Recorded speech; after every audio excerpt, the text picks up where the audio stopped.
I'm Konstantinos Partsinevelos from the University of Catania. The title of my presentation is Genotoxicity induced by cigarette smoke and modified risk products. This study is a part of a larger replication study of a paper by Rudd and colleagues published in 2020. This replication work is related to the replica research project of SCOHRE, the Center of Excellence for the Acceleration of Harm Reduction of the University of Catania. The aim of the study was to compare the in vitro genotoxicity between conventional combustion cigarette and modified risk products combustion-free. From this comparison, we used the 1R6F reference cigarette from the University of Kentucky and the My Blue e-cigarette from Imperial Branch. As a cellular model, we used V79 cells. These are lung fibroblasts of the Chinese hamster. This is a cell line well established in biological research and is very often used in DNA repair and DNA damage studies. In culture, they grow in adhesion and they form a continuous monolayer. Because of the absence of G1 phase or a brief G1 phase, they present a short cell cycle between 12 and 20 hours, depends on the cell clone. For the exposure of the cells to reference cigarette smoke or e-cigarette aerosol, we used the air-liquid interface system. Briefly, the cells were seeded in plates with transwell inserts. After 24 hours of incubation, we removed the apical medium and the inserts were transferred in BAT exposure chambers. Then the chambers were placed in a total visibility incubator with controlled temperature, about 37 degrees Celsius, and then the in and the exhaust lines of the exposure apparatus were connected. For the exposure of the cells to reference cigarette smoke, we used the Borgwald LM1 smoking machine. This is a linear one-port syringe-based smoking machine that delivers undiluted smoke, whole smoke. The exposure of the cells was from 1 to 4 puffs, following the Health Canada Intense regimen. The exposure of the cells to e-cigarette aerosol was done by using the Borgwald LM4 vamping machine. This is a 4-port with 1 piston pump vaping machine that delivers undiluted aerosol. The exposure was from 20 to 100 puffs, following the Coresta reference method 81 regimen. To evaluate the genotoxicity of cigarette smoke or e-cigarette aerosol, we performed the in vitro micronuclei assay.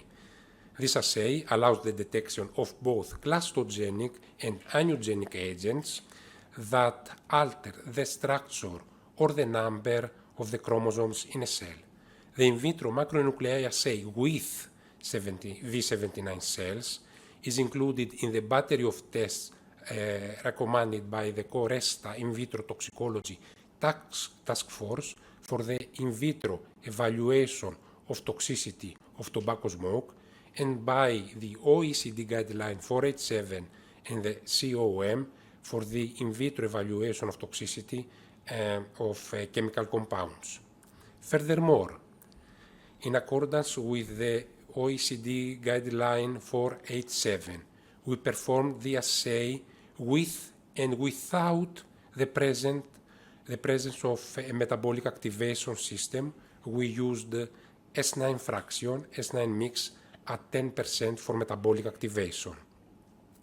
For chromosome staining, DNA staining, we used DAPI.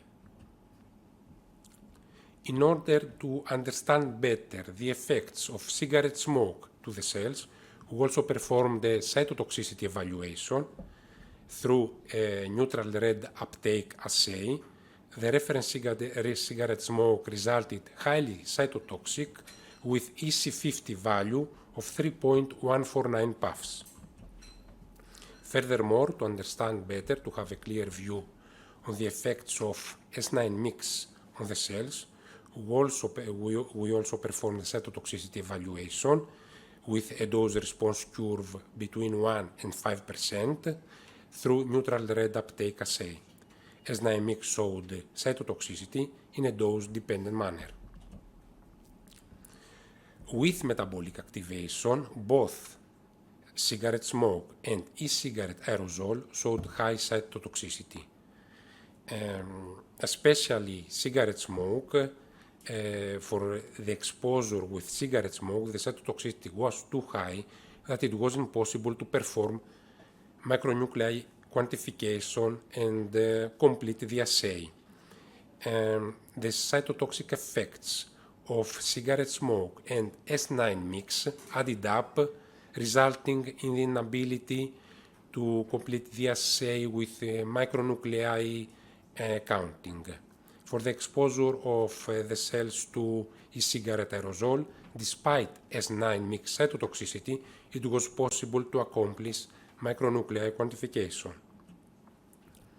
On this slide, on the right-hand side, we can see the V79 cells exposed to only one puff of cigarette smoke with metabolic activation compared to two of our negative controls.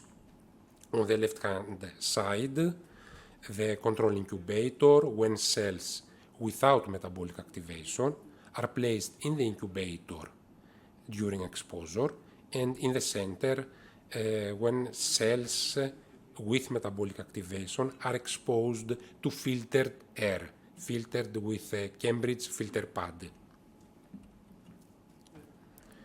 For the exposure of the cells to e-cigarette aerosol, it wasn't observed a significantly increased number in micronuclei frequencies. Indeed, the regression slope obtained was not different from zero, and the frequencies, the micronuclei frequencies corresponding to each puff were similar to those of air control. Without metabolic activation, for the cigarette smoke exposure, we observed an increased micronuclei frequency, although not in a dose-dependent manner due to the significant cytotoxicity.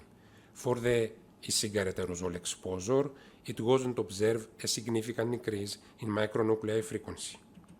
Here again, we can see that the exposure to cigarette smoke showed a significant increase in micronuclei frequency.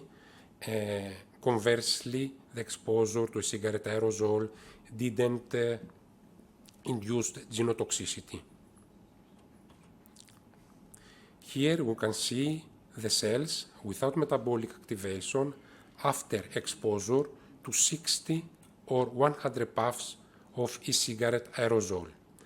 We didn't observe an induction of genotoxicity. In conclusion, my blue aerosol resulted significantly safer in terms of genotoxicity compared to cigarette smoke, indicating that e-cigarettes can be beneficial in smoking harm reduction strategies. This slide is dedicated to our working group in Catania, Italy, and these are our international partners. Thank you very much for your attention.